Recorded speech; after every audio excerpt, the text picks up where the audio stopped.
So I'm David Kadavy, and I'm a freelance web designer, and I also write about design at kadavy.net. And tonight I want to talk to you about the most hated font in the world, which is, without a doubt, Comic Sans.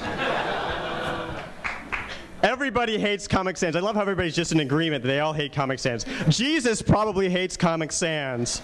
Your mom might like Comic Sans, but we'll talk about that in a little bit. So how much do people hate Comic Sans? Recently, Cleveland Cavaliers owner wanted to write a seething letter after LeBron James dramatically, through a big media circus, left his very own hometown Cleveland Cavaliers. So this is probably going to be the most widely read letter that Dan Gilbert writes his entire life. And he chooses to write it in a font normally reserved for birthday party invitations for 3-year-olds.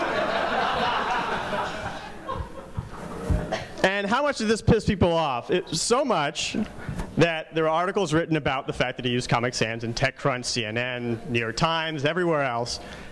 And LeBron James, whom this whole thing was all about, was surpassed by Comic Sans as a trending topic on Twitter. So why is it that we hate Comic Sans so much that there's an entire movement dedicated to its banishment? Well, it has a little bit to do with poor typographic fundamentals, but there are some other things involved as well. So tonight I will compare and contrast Comic Sans with Helvetica. Helvetica, of course, is so beloved. There's an entire movie about typography named Helvetica. And there's some obvious differences between Comic Sans and Helvetica.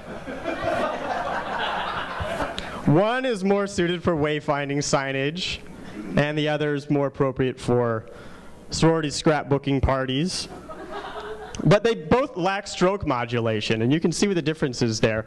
So on Comic Sans and Helvetica, the letters themselves are uniform thickness, whereas like a classic like Garamond's has modulated strokes. But Helvetica handles this with a little bit more finesse.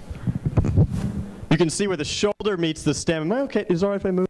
Where the shoulder meets the stem on this end, it gets a little bit thinner, and this helps evenly distribute the weight of the letter form itself. Comic Sans, on the other hand, you can see this area here, this little area of dark, just really dark area. That's bad because it results in uneven texture in body copy. And so I have body copy of Helvetica next to body copy of Comic Sans, blurred for effect so we can collectively experience the squinting.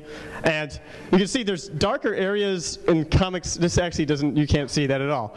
Anyways, if you could see it, Comic Sans would have like areas of darkness and lightness, whereas the Helvetica is actually a little smoother, which is good because then you can see the letter forms themselves. They shine through, they can be read. So clearly, Comic Sans is inferior to Helvetica on typographic fundamentals. But you'll be surprised to learn Comic Sans isn't as bad as you think. It was actually intended to be used in a program called Microsoft Bob in these little talk bubbles. Obviously, it didn't make it into Microsoft Bob, but the font lived on, and it shipped in Windows 95,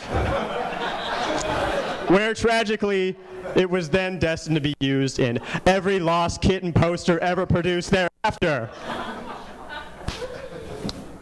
But you have to remember, in 1994, when Comic Sans was invented, computers didn't have anti-aliasing. That's what makes fonts look smooth on screen. So Comic Sans wasn't supposed to look like this. It was supposed to look like this. It was supposed to be alias, just a bunch of blocks. It was supposed to look like it was made of Legos. And under those conditions, Comic Sans actually looks a little bit better than Garamond does.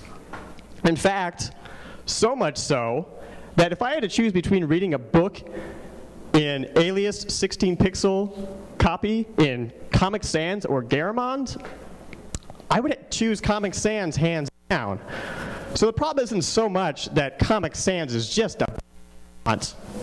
The problem is that now that every man, woman, child, and bake sale organizer in the modern world has access to publishing power, they unfortunately don't have access to the design education that helps them communicate clearly, which usually involves not using Comic Sans.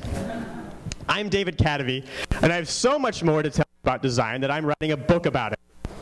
So go to designforhackers.com, and you can get updates and sample information. Thank you.